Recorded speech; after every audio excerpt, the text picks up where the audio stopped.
Ramzan special recipes में आज आपके साथ एक बहुत ही कमाल का और कम बजट का मीठे की रेसिपी शेयर करूंगा और कुछ टिप्स एंड ट्रिक हैं उसके बारे में भी आपको बताऊंगा। कुछ ऐसी चीज़ें हैं जो आप कम बजट में कम पैसों में परचेज़ करके इस तरह की चीज़ों में इस्तेमाल कर सकते हैं, उसके बारे में भी इसी वीडियो में आपको बताऊँगा। तो चलें मिलकर बनाते हैं। बिस्मिल्लाहिर्रहमानिर्रहीम। तो सबसे पहले हम इसकी जेलियाँ बना रहे हैं, जिसके लिए 1 कप आपने ले लेना है पानी, 200 ml और 4 चम्मच इसके अंदर जेलियाँ डाल के 3 से 4 मिनट के लिए आपने इसको पका लेना है। ठीक है, जब तक जेलियाँ इसमें हल नहीं होती चम्मच इसमें चला दें। 3 से 4 मिनट आप इसको पकाएंगे तो जेलियाँ जमना स्टार्ट हो जाती हैं। आप 1-2 ड्रॉप किसी भी बर्तन में, प्लेट में डाल के चेक कर सकते हैं। जब आपको लगे कि जेलियाँ जमने लग गई हैं, फिर आपने इसको किसी भी बर्तन के अंदर निकाल के इसको ठंडा होने के लिए रख देना है। इसको फ्रिज के अंदर, फ्रीज़र में नहीं रखना। गरम गरम जेलियों को रूम टेम्परेचर पे रखना है। ठीक है, बस पकाना है इसको अच्छे तरीके से। 4-5 मिनट जब आप इसको पकाते हैं ना, थोड़ा सा कम पानी डाल के, तो जेलियाँ सेट हो जाती हैं। तो इसी तरीके से जो ग्रीन वाली जेली है उसको भी हम बना लेते हैं। अच्छा, ये जो मैं जेलियों का इस्तेमाल कर रहा हूँ, ये बड़ा पैकेट मैंने लिया था, गालबन 100 रुपये का पैकेट मिलता है, जिसमें अच्छी खासी जेली होती है। ये कोई ब्रांडेड जेलियाँ नहीं है, नॉर्मल जो लोकल जेलियाँ होती हैं ना वो है। क्योंकि ये रेसिपी जो हम बना रहे हैं ये कम बजट में बना रहे हैं, तो ये जेलियाँ ना आपको कहाँ से मिलेंगी, सवाल आपका ये है। ये जेलियाँ आपको जो कमर्शियल दुकानें होती हैं ना वहाँ से आपको मिलेंगी। आपने ब्रांडेड जेली नहीं लेनी, उसको कहना है भाई हमें लोकल जेलियाँ दे दें। ठीक है, जो कि कैटरिंग वाले, पकवान वाले, रेस्टोरेंट वाले, बेकरी वाले यूज़ करते हैं, वो वाली। सही है। तो एक आपने लेना है इस तरह का साशे। मैंने नाम थोड़ा सा छुपा दिया है क्योंकि इस चीज़ की इजाज़त नहीं होती। इसके अंदर 1 लीटर दूध का फार्मूला होता है, 45 ग्राम इसके अंदर कस्टर्ड का पाउडर होता है। ठीक है, मैंने लिया है स्ट्रॉबेरी कस्टर्ड। आप इसके अंदर वनीला भी ले सकते हैं, बनाना ले सकते हैं, जो भी आपको पसंद हो। 1 लीटर दूध के साथ ये बेस्ट है और ये रेसिपी भी 1 लीटर दूध की है। आधा कप पानी के साथ आपने इसको हल कर लेना है। सही है, इसको भी रख लेना है अपने पास। 1 कप आपने लेनी है सवैयाँ, रंगीन सवैयाँ।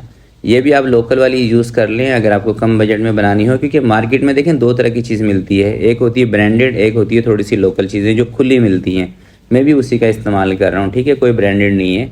अगर ब्रांडेड में लेता तो मैं आपको बता देता। मैंने मार्केट से खुली ये ली थी सवैयाँ, वही मैं ले रहा हूँ। ठीक है, तो 3 से 4 मिनट आप इनको उबाल लें। जब आपको लगे कि ये नरम हो जाए, इसको स्ट्रेनर पे निकाल के और थोड़ा सा इसके ऊपर ना ठंडा पानी डाल दें। सही है, ताकि इसके अंदर से जो भी कलर वलर निकलना होगा निकल जाएगा। तो इसको आपने साइड पे करके रख लेना है।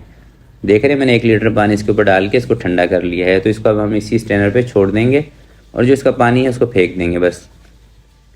अब 1 लीटर आपने दूध लेना है। आप डब्बे वाले ले लें, आप डेयरी वाले ले लें, कोई सा भी ले लें। वैसे आमतौर पे मैं आपको कहता हूँ कि डब्बे वाले दूध का इस्तेमाल नहीं करना, मगर इस रेसिपी के अंदर ना आप डब्बे वाले दूध का इस्तेमाल कर सकते हैं। अगर आपको पसंद है डब्बे वाला तो आप इसका इस्तेमाल करें। 2 चम्मच आप इसके अंदर मिल्क पाउडर के शामिल कर दें। सूखा दूध अगर आपके पास हो तो शामिल कर दें, अगर नहीं है सूखा दूध कोई मसला नहीं है। ठीक है, सूखा दूध इसलिए इसमें शामिल कर रहा हूँ ताकि जल्दी थोड़ा सा थिक हो जाएगा बस। और सूखे दूध से ना थोड़ा सा टेस्ट भी ज़रा बेहतर हो जाता है। तो अगर आपके पास नहीं है तो ये ज़रूरी नहीं है कि आप एक्स्ट्रा इसके लिए ख़रीद के लेके आएंगे, कोई इशू नहीं है। तो चम्मच चलाते हुए दूध को उबाल करा लें, क्योंकि ये नीचे लग सकता है दूध। अगर दूध थिक होगा, अच्छा होगा, गाढ़ा होगा तो दूध अक्सर नीचे चिपक जाता है, और अगर दूध नीचे लग जाए, जल जाए तो फिर इसका कोई हल नहीं है। आधे कप से थोड़ी सी ज़्यादा आपने इसके अंदर चीनी शामिल कर देनी है, तकरीबन 120 या 150 ग्राम के आसपास। चीनी डाल के आप इसका मीठा चेक कर सकते हैं। हल्का सा मीठा ना आपने इसमें थोड़ा सा चढ़ता हुआ रखना है, कम नहीं होना चाहिए, क्योंकि जब हम इसमें कस्टर्ड डालेंगे ना तो मीठा इसका कम हो जाएगा। ठीक है, तो दूध में मीठा थोड़ा सा चढ़ता हुआ रखना है। दूध को जैसे ही उबाल आ जाएगा चीनी डालने के बाद, जो कस्टर्ड आपने पानी के अंदर घोल के रखा होगा, मिक्स करके रखा होगा, एक दफ़ा उसमें चम्मच चला लें और चूल्हा दूध का कम कर दें। एक हाथ से कस्टर्ड उठा के डालें, दूसरे हाथ से फटाफट इसमें चम्मच चला दें। मेरी बात समझ लेना है आपने कि जब भी कस्टर्ड दूध के अंदर डालना है, सबसे पहले तो आपने चूल्हा कम कर देना है नीचे से, और एक हाथ से आपने चम्मच इसमें चलाना है और दूसरे हाथ से आपने इसमें कस्टर्ड डालना है। इसकी रीज़न क्या है ऐसा करने का, मैं क्यों आपको बोल रहा हूँ, इसकी रीज़न ये है कि इसके अंदर गुठलियाँ ना बने। ठीक है, तो कस्टर्ड डालने के बाद 5 से 7 मिनट तक आपने इसको हल्की हल्की आंच पे पकाना है, ताकि कस्टर्ड का जो कच्चापन है ना वो इसके अंदर से ख़त्म हो जाए। 5 से 7 मिनट पकाएंगे, थोड़ा सा थिक भी हो जाएगा, गाढ़ा भी हो जाएगा। फिर आपने इसको नीचे उतार के किसी दूसरे बर्तन के अंदर ट्रांसफ़र कर लेना है, ताकि ये जल्दी से ठंडा हो जाए। ठीक है, तो जल्दी ठंडा करने का तरीका ये है कि आप इसके नीचे बर्फ़ लगा सकते हैं। अगर बर्फ़ नहीं है, आजकल सर्दियों का मौसम है, तो ठंडा पानी या नॉर्मल पानी आप इसके नीचे लगा दें ताकि ये जल्दी से ठंडा हो जाए। तो हम इसको छोड़ते हैं, ठंडा करते हैं। तो जैसे दोस्तों ये कस्टर्ड ठंडा हो जाएगा, आगे की कार्रवाई फिर आपने करनी है। ठीक है, गरम गरम कस्टर्ड में कोई चीज़ नहीं डालनी। तो ये कस्टर्ड ठंडा हो गया है, पानी का फ़िलहाल काम ख़त्म है, इसको साइड पे मैं कर रहा हूँ। अब इसके अंदर मैं शामिल कर रहा हूँ क्रीम। ये विपिंग क्रीम है, थोड़ी सी हल्की क्रीम है, ये 300 रुपये किलो मिलती है, फ़ाइन इसका नाम है। और ये आपको जहाँ से बेकरियों का सामान मिलता है ना, बेकिंग स्टोर से, वहाँ से ये आपको आसानी से मिल जाती है। आपने क्या कहना है कि जो चाट के अंदर, दूध दुलारी के अंदर जो क्रीम यूज़ होती है ना, वो हमें देते हैं। फ़ाइन के नाम से भी आती है, 2-3 और भी ब्रांड है उसके नाम से भी आती है। और इसी क्रीम के साथ आप फ्रूट चाट भी बना सकते हैं, क्योंकि दूसरी जो क्रीम है वो काफ़ी महंगी है। ये 300 रुपये किलो मिलती है, कहीं 320 होगी, कहीं 330 रुपये होगी। और इस तरह का मीठे में भी आप इसको यूज़ कर सकते हैं, दूध दुलारी में भी यूज़ कर सकते हैं, और मीठे दही बड़ों में भी आप अगर उसका टेस्ट को अच्छा करना चाह रहे हैं तो उसमें भी ये वाली क्रीम यूज़ कर सकते हैं। बेकरियों पे की जाती है, सही है।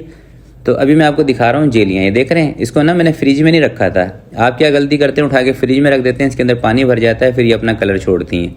बिल्कुल अच्छे तरीके से ये जम चुकी हैं। और मैं आपको सही बता रहा हूँ कि ये मैंने कोई ब्रांडेड किसी उसका यूज़ नहीं किए, जेलियाँ लोकल जेलियाँ थी।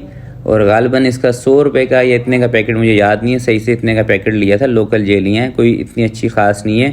मगर बताने का मकसद आपको ये है कि आप सोचते हैं कि शायद ब्रांडेड चीज़ हम लेंगे तभी चीज़ हमारी सही बनेगी। भाई लोकल चीज़ें, इस तरह की जो चीज़ें होती हैं कैटरिंग वगैरह पे, इसी चीज़ों का इस्तेमाल किया जाता है। कैटरिंग पे, रेस्टोरेंट पे, बेकरियों पे कोई ब्रांडेड चीज़ों का इस्तेमाल नहीं किया जाता, ठीक है। ये बात आप ज़रा अपने जहन में बिठा लें। अगर आपको ब्रांडेड चीज़ें लेने का शौक़ है तो वो भी बेहतर होती हैं, मगर अगर आपको कम बजट में चीज़ें बनानी है तो आप इस तरह की चीज़ें लेके भी अपना काम चला सकते हैं। सेब इसके अंदर मैंने शामिल किए हैं, केले शामिल कर दिए हैं कोई 5 से 6। अच्छा, सेब भी ये कोई ज़रूरी नहीं है कि आपने कोई आला क्वालिटी के सेब ही इसके अंदर शामिल करने हैं। जो ग्रीन वाले सेब होते हैं ना, वो मतलब वो चाट वगैरह में डालने के लिए वो यूज़ होते हैं। तो अगर आप इसको कम बजट में बनाना चाह रहे हैं, आपका बजट कम है, तो आप वो वाले सेब का इस्तेमाल भी कर सकते हैं। मैंने इसके अंदर ग्रीन वाले सेब का ही इस्तेमाल किया है, क्योंकि जो गोल्डन सेब होते हैं ना, वो थोड़े से महंगे होते हैं। अगर आप वो लेना चाहते हैं तो वेल एंड गुड है, अगर आपका बजट है तो आप उसका इस्तेमाल कर लें। मगर ये मैं अपने भाइयों के लिए, बहनों के लिए, उनके लिए बता रहा हूँ कि जो ये सोचते हैं कि भाई हम कम बजट में इस तरह की चीज़ें कैसे बनाएं। तो ये तमाम चीज़ें, तमाम बातें बताने का, दिखाने का मकसद ये है कि देखिए आगे रमज़ान आने वाला है और मुझे मालूम है हर इंसान इतनी महंगी चीज़ें अफोर्ड नहीं कर सकता। तो आप कम बजट में रहते हुए भी एक माशाल्लाह से बेहतरीन किस्म का मीठा बना सकते हैं। और जब भी आप इस रेसिपी को एज़ इट इज़ फॉलो करेंगे, यकीन करें आपको मज़ा आ जाएगा। बहुत ही कमाल की रेसिपी है और आप मुझे दुआएं देंगे। तो आज के लिए इतना ही, मिलते हैं किसी नेक्स्ट वीडियो में। तब तक के लिए अपना बहुत सारा ख्याल रखिएगा, अपने वालिदैन का ख्याल रखिएगा। अल्लाह हाफिज़।